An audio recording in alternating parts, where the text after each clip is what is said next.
और आज खास बात से लाई बैल बनी।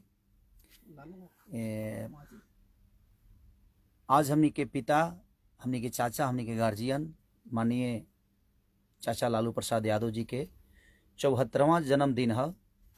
बस हम सबसे कहब कि सिर्फ एक गो केक ना, जितना लोग प्यार करेला हमके भी और लालू चाचा के जितना लोग प्यार और मोहब्बत करेला, सब लोग वो चाचा के बस दुआ करे, लंबा उम्र के दुआ करे। जे चाचा हमनी के जीवन में जब तक ले हमनी के जी जा, हमनी के नाती पोता के भी आशीर्वाद देवे खातिर ऐसे ही चमकत रही, खिलखिलात रही। हम ऐसे दिल्ली जाए वाला नहीं है, लेकिन कोविड के वजह से ना जा पवनी है, जे मिलल बड़ा कठिन बा भी कोविड के वजह से कहीं से गई लाई। तो आज हम रउआ सबके बीच में आज अपने चाचा यानी हमनी सबके पिता वहाँ के केक हम काटे जाता नहीं।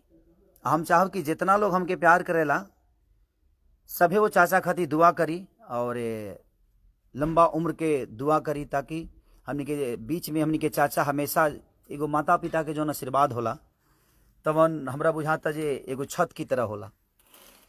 तो वो छत हमनी के जीवन से कबो ना जाओ, हमेशा खिलखिलात रहे वो छत। और वो छत के नीचे हमनी के रहे वाला बेटा वहाँ के आशीर्वाद के बदौलत हमेशा अपने जीवन के चलावत रही जा।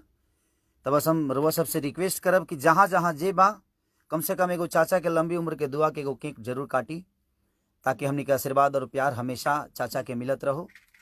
और हमरा परसों बात भइल राम बाबू चाचा से, हमनी के गार्जियन है वहाँ के, तो वहाँ कहनी कि बेटा हम जा तनी दिल्ली, लेकिन हम कहनी कि चाचा कोविड के वजह से तो थोड़ा परेशानी बा और बहुत सारा चीज़ निकाले के पड़ेला, तो एक वजह से पता ना परमिशन मिले कि मिली कि ना।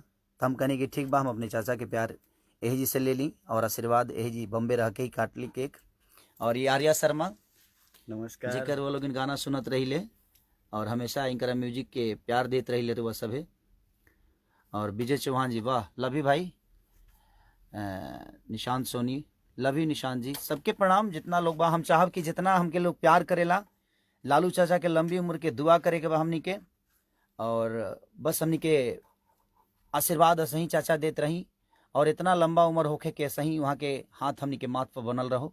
और पूरा फैमिली के, चाहे वो तेजस्वी भाई हो, तेज प्रताप जी हो, निशा दीदी हो, या हमारी चाची राबड़ी देवी हो, पूरी फैमिली को मेरे तरफ से ढेर सारा शुभकामना और हैप्पी बर्थडे टू यू चाचा। दिल से प्रणाम आपको कि ऐसे ही आप प्यार हम सबको देते रहिए और अपने आशीर्वाद में हमेशा अपने बच्चों को रखिए और ऐसे ही प्यार करते रहिए। ये है हमारे गार्जियन चाचा लालू प्रसाद जी का ये बर्थडे केक। तो एक बार दिखाओ बेटा, हम काट देते हैं। हाँ, happy birthday to you, happy birthday to you, happy birthday to Lalu चाचा, हैप्पी बर्थडे टू यू। ये चाचा आपके लिए और हमें जितनी लोग मोहब्बत करते हैं उस सबको ये केक समर्पित है कि आप लोग ऐसे ही प्यार और चाचा को लंबी उम्र की दुआ करिए। और जहाँ हैं आप सब ज़रूर केक काटिए चाचा के नाम के लिए, उनके लंबी उम्र के लिए। तो थैंक यू आर्या, ये लो, बहुत अच्छा केक है। ले बाबू, तू भी खा ले, तू भी खा ले। हाँ, तो थैंक यू सो मच कि आप लोग इतना प्यार कर रहे हैं मुझे। और बस मैं यही कहूँगा कि जितने लोग मुझे मोहब्बत करते हैं, चाचा की लंबी उम्र की दुआ करें आप।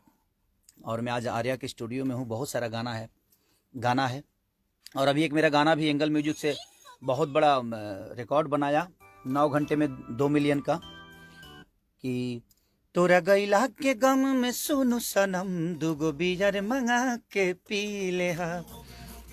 तो बस मैं यही चाहूँगा कि ऐसे ही चाचा को प्यार और आशीर्वाद, जितने लोग बुजुर्ग हैं चाचा से जो बड़े हैं वो उनको आशीर्वाद दें, और जो चाचा से छोटे हैं उनकी लंबी उम्र की दुआ करें कि चाचा ऐसे ही हमारे बीच में हंसते रहें, खिलखिलाते रहें और चाचा की ढेर लंबी उम्र हो, ताकि हमारे नाती पोता तक को आशीर्वाद चाचा दें।